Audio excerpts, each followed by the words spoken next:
If you are comfortable today with what you were comfortable with yesterday, you're already in trouble.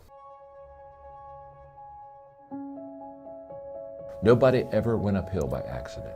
You have to be intentional with what you do and who you are. The more valid reasons you have to accomplish a dream, the higher the odds are that you will. The first question is your dream really your dream? And that's where we start, Ed. Because can I tell you something? If your dream isn't really your dream, ain't going to work.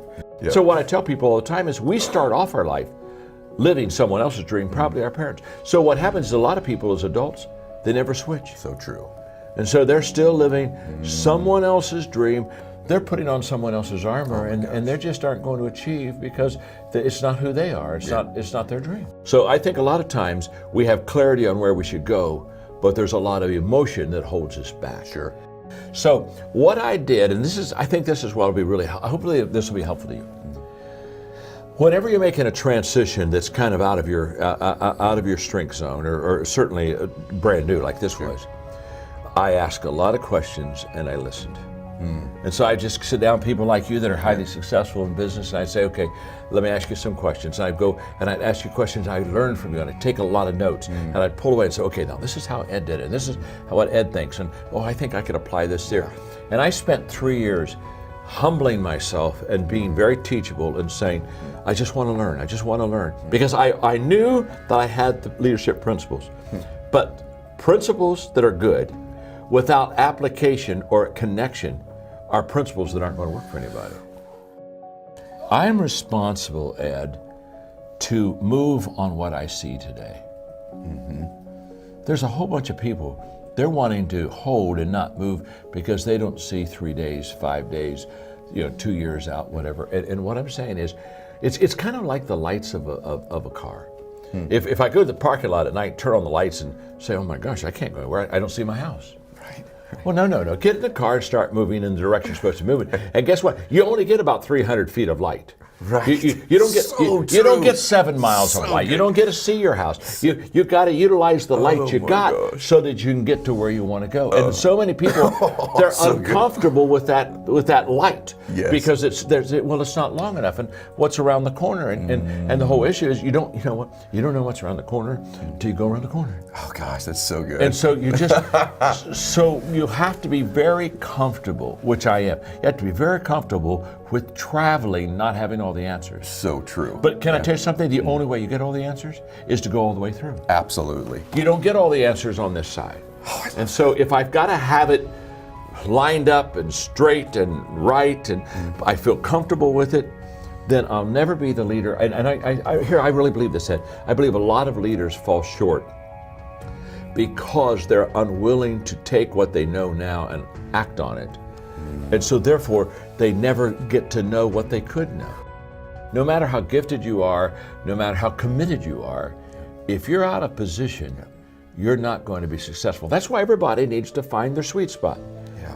What do I really do well? Yes. And on that, there's a point that I really want to make, and that is, I tell people, if you want to be highly successful, you've got to get into what I call the top 5%. Okay. So you got 100 people. You got 100 people here in whatever chosen profession you've got. You've got to be in the top 5. Yes. You got to get there, and you can only get to the top 5 if you're in your sweet spot. You can't get to the top 5 working on weaknesses. You can't get to the top 5 if I'm not in the area of my giftedness. So you got to find out what you're good at, because that'll give you, if you're committed and if you got a good strategy and all this other, you got a good team around you, then that'll allow you to get in that top 5. And once you're in that top 5%, you're in good shape. You're going to do very well. And I tell them, it doesn't matter what your profession is, you got to get in the top 5%, and you can only get in the top 5% if you're in your position, if you're in your sweet spot. Got a question for you. What would your advice be to me about just transforming my life? What would be the step you would take, the thought I should have, the action maybe I should take? If you really want to be transformed, you have to live an intentional life.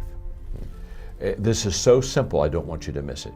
Most people don't lead their life, they accept their life. And when you accept your life, you are living on things that are not worthy of your time and effort and energy. The reason I want you to understand that is, to go uphill, you have to be intentional. Nobody ever went uphill by accident.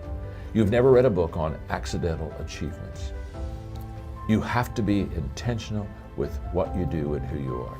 And so I would just say to you, find your strengths, become very intentional, and commit your life every day to it's all uphill. It's all uphill. And listen, Ed's very successful. He's got great businesses, he's made a lot of money. Can I tell you something? It's still uphill for him. See, the great mistake we make is we think, I'm going to go out and make enough money, and there's a day when I can relax and I can rest and everything's going to be easy. Can I tell you something? The day that you have that day, one of your children, gets in an accident, problems will never, ever leave you. Issues, obstacles, difficulties, they're always going to surround you. So you never get to that place where you've got it made. You're not supposed to got it made. You're supposed to add value to people, and it's all uphill. Oh my gosh. So the moment I understand that, then what happens is I commit myself to it, and then it becomes a beautiful uphill climbing life. Because one thing that's beautiful about going uphill is the scenery is really good. So you got to be intentional with it. So that's what I would say to them. Be intentional. Start today. And here's the difference. Good intentions are overrated. Gosh. I know so many people, well, I'm going to do that. Yes, I think that's a good idea. I think I'm going to do that. Good intentions are the most overrated phrase in the world. You've got to go from good intentions to good actions. Nothing happens until you've got good actions, and you won't have good actions until you're intentional with your life.